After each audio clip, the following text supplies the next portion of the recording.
Ladies and gentlemen.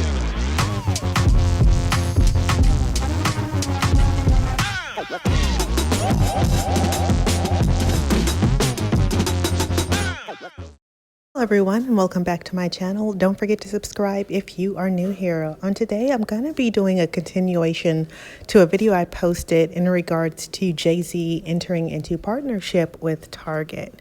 Now in the previous video I led on to the fact that he's a capitalist. Some people would say he's selfish. He's focused on his ambition. And then I can remember him being a part of, or allegedly being a part of, a very elite club. Now, the name of this particular club is the Illuminati, which loosely means enlightened one. And if you are in Hollywood or if you're in the top 1%, as far as economics go, you are highly pressured to join this particular club. So what does this have to do with him entering into partnership with Target? Well, if you follow down that rabbit hole and you believe in all of the conspiracy theories that have to do with being a part of a secret society in order to advance your career in the entertainment industry, then you pretty much have to do as you're told. You have to do what you're supposed to do. You're supposed to stay in your place. You are Pinocchio and you are on a string, or you're a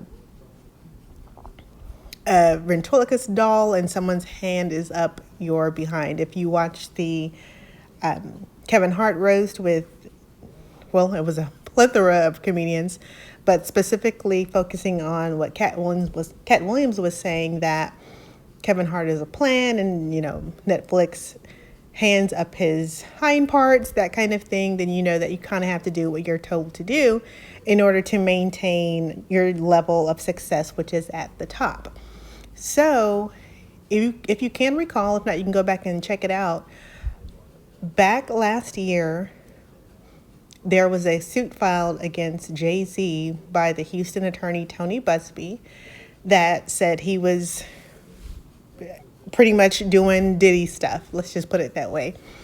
And I posted in that video and stated that this was totally going to go away because he's been pretty compliant. Again, if you go down that rabbit hole and believe the conspiracy theories, that he's been compliant, that he stayed in his place, that he's done what he's supposed to do. And he's very low key. He's not a flashy kind of guy, right? Not anymore. When he was younger, sure. But once he got married, he became a little bit more low key. But he kept his self in line. It did not upset the powers that be, right?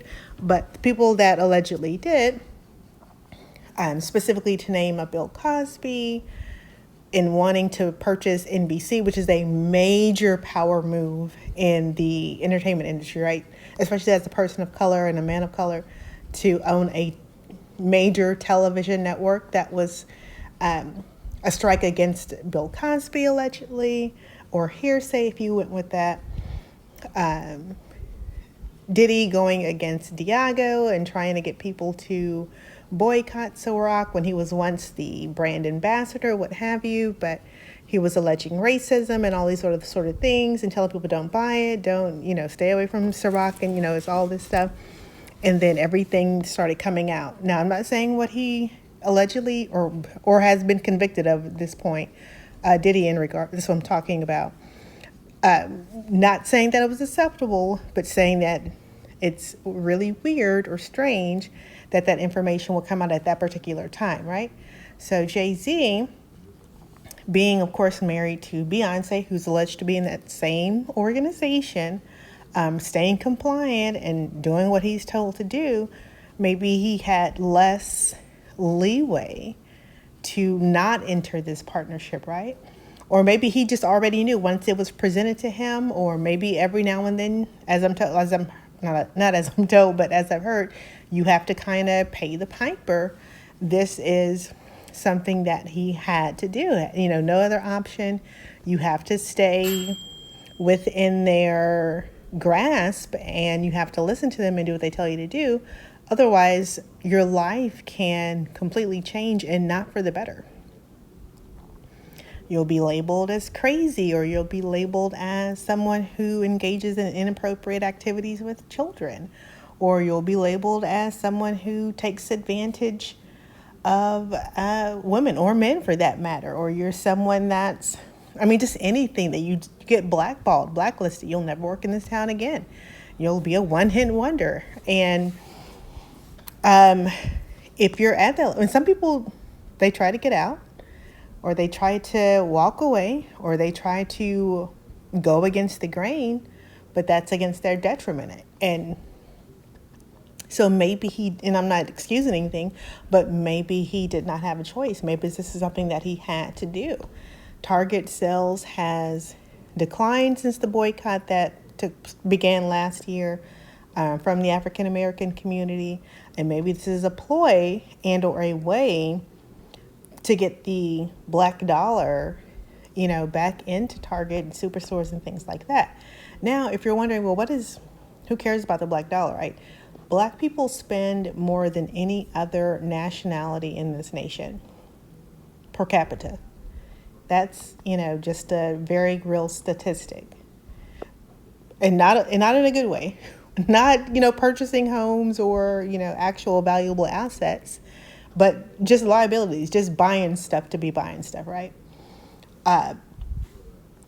Now, if you remember, Dave Chappelle went against the grain, and he was, I think it was $50 million that he walked away from. They were wanting him to do stuff on his Dave Chappelle show that he did not want to do. And he walked away from it all. He left the offer and all that on the table, and he went to Africa. And people were saying, oh, he's crazy, he's this and that. And no one could understand, especially at, probably our income level, right? I don't think there's any 100 millionaires in here, that he's crazy. However, at the height of that particular show, of the Dave Chappelle show, ratings were through the roof. There was almost nowhere that you could go. And I was in college at the time, just to date myself a bit. Everyone was talking about the Dave Chappelle show. Did you see the Dave Chappelle show? It was so hilarious. It's so funny. Like, I just can't stop watching it.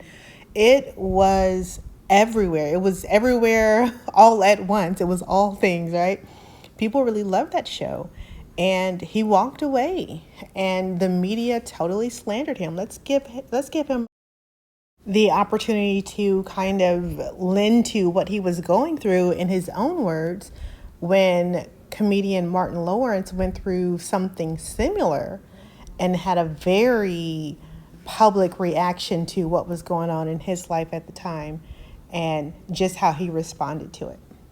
When we did Blue Streak, we were promoting it, and Martin had a stroke.